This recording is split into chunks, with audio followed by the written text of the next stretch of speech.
തോട്ടത്തിന് ഭംഗി തരുന്നതും എന്നാൽ അധികം പരിചരണമൊന്നും വേണ്ടാത്തതുമായ ഒരു ചെടിയാണ് ഈ മുസാണ്ട. ഇത് ഇവിടുത്തെ റെഡ് കളറ് മുസാണ്ടയാണ്. ഇത് എല്ലാ വർഷവും ഞങ്ങൾ വർഷക്കാലം ആകുമ്പോൾ ഒന്ന് വെട്ടി നിർത്തും. അങ്ങനെയാണ് ഇതിങ്ങനെ ബുഷായി നിന്ന് പൂ തരുന്നത്.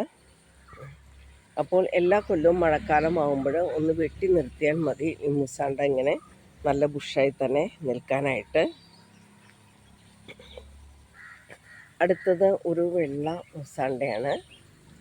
ഇതും ഒരു 4 വർഷം പഴക്കമുള്ള ഒരു മുസാണ്ടയാണ്. ഇതും നന്നായി തന്നെ പൂവിട്ട് നിൽക്കുന്നുണ്ട്. ഇതും അങ്ങനെ വെട്ടി നിർത്തിയിരിക്കുന്നതാണ് കേട്ടോ. അപ്പോൾ നല്ല ഭംഗിയായി നിന്ന് പൂ തരുന്നുണ്ട്. മിക്കവാറും എല്ലാ സമയത്തും തന്നെ ഈ മുസാണ്ടയിൽ പൂക്കളുണ്ട്. അതുകൊണ്ട് തന്നെ മുസാണ്ട നടുന്നത് ഗാർഡന് ഒരു പ്രത്യേക ഭംഗിയാണ്. എപ്പോഴും തന്നെ പൂക്കൾ തരുന്ന ചെടികൾ അധികം ഇല്ലല്ലോ നമുക്ക്. ഇതും ഒരു വൈറ്റ് കളർ തന്നെ മുസാണ്ടയാണ്. ഇതും ഞാൻ വെട്ടി നിർത്തിയിരിക്കുന്നതാണ്. ഇതിലിപ്പോൾ ഇങ്ങനെ പൂക്കൾ ഉണ്ടായി വന്നിട്ടുണ്ട്. ഇതിൻ്റെ മുകളിലും ഇതൊക്കെ പൂക്കളാണ്. ഇതെല്ലാം വിരിഞ്ഞ് കഴിയുമ്പോൾ നല്ല ഭംഗിയാവും.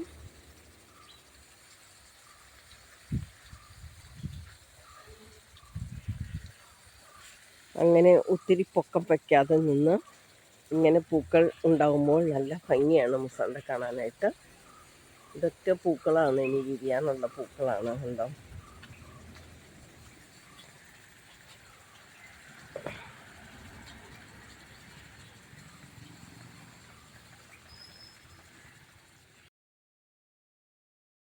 മുസാണ്ടയ്ക്ക് ചാണകപ്പൊടിയും വേപ്പിൻ പിണ്ണാക്കുമാണ് വളമായിട്ട് കൊടുക്കാറുള്ളത്.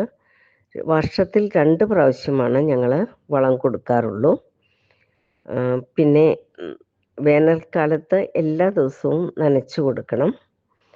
അത് പൂക്കളിലും ഇലകളിലും വെള്ളം തട്ടാതെ വേണം നമ്മൾ നനയ്ക്കാനായിട്ട്. ചുവട്ടിൽ മാത്രമേ വെള്ളം ഒഴിച്ചു കൊടുക്കാറുള്ളൂ. വീഡിയോ കണ്ടുകൊണ്ടിരുന്ന എല്ലാവർക്കും ജാൻസീസ് ഹോം ടിപ്സിൻ്റെ നന്ദി അറിയിക്കുകയാണ്.